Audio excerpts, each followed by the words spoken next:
Dear Chhatrapati Shivaji Maharaj, you are the reason I love India. Happy birthday. What should I say that has not been said before? I mean, we've learned history, but I feel we are not learning from it. Today, I feel like asking for your help because our country needs you. You were born on 19 February 1630, during the time when India was in shackles, the Mughals in the north and the Nizam and Adil Shah in the south. But there was a ray of hope in the center. There is a lot to learn from your story, and in the next 3 minutes, I'm going to tell you 4 things about Chhatrapati that you should learn. Number 1. Dear Chhatrapati, you learned that slavery is a state of mind. You grew up watching your father fighting the battles for the Shahs and the Sultans. Your father was a great leader himself, but he didn't have his own voice. He was still a slave. He was still taking orders. If life had been a little different, then you would have been the same, a slave in fancy clothes. But you chose your battles. Our country needs you because the youth is still a slave of expectations. Our youth is trying to be a photocopy of somebody else. They are living their life from weekend to weekend and they are finding it hard to be original. Our youth is still struggling to find a meaning. Number 2. Dear Chhatrapati, you learned that number 1 is greater than number 5. 5. 1.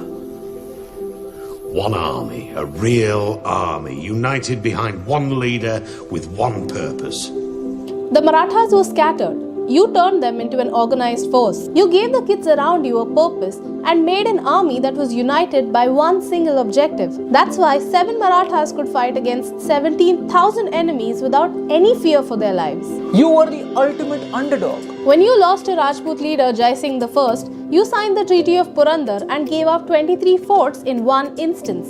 23 forts. I mean, I can't even imagine how it must have been to see the empire that you built crumbling in front of your eyes. But you knew that that's not the end. They could take away the forts, but not the fortress of determination that was built inside you. You ended up building more than 100 forts from scratch, and you also built a very strong navy. Our country needs you because you knew how to stay strong in your defeat. Number 3. Dear Chhatrapati, some historians believe that you grew up hating Muslims and that's why you call your kingdom as Hindavi Swaraj. Actually, you had many Muslim commanders in your army. Darya Darang as Chief of Navy, Ibrahim Khan as Chief of Artillery, Siddhi Ibrahim as your personal bodyguard. In fact, out of 150,000 cavalry, 66,000 were Muslims.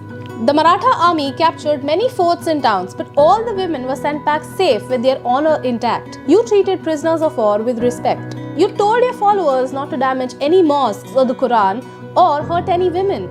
Our country needs you because you understood that to be happy, you don't need to belong to one particular religion. Number 4. Dear Chhatrapati, for your entire life, you fought for an ideal. You never fought for your personal glory, your personal interests. Your pride and desires always took a backseat.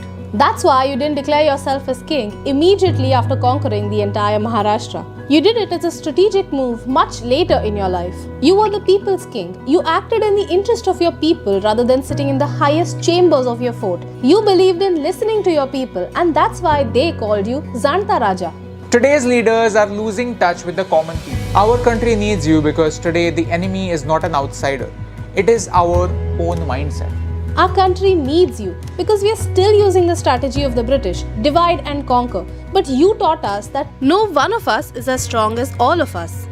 Today I'm confused because every party wants you to be their symbol, but not even a single leader has your qualities. Somebody encourages hatred in the country, somebody sits on a chair because he belongs to a particular family, and somebody is dishonest with their own promises after the elections. In their words, they are all Shivaji, but in their actions, they are all Aurangzeb.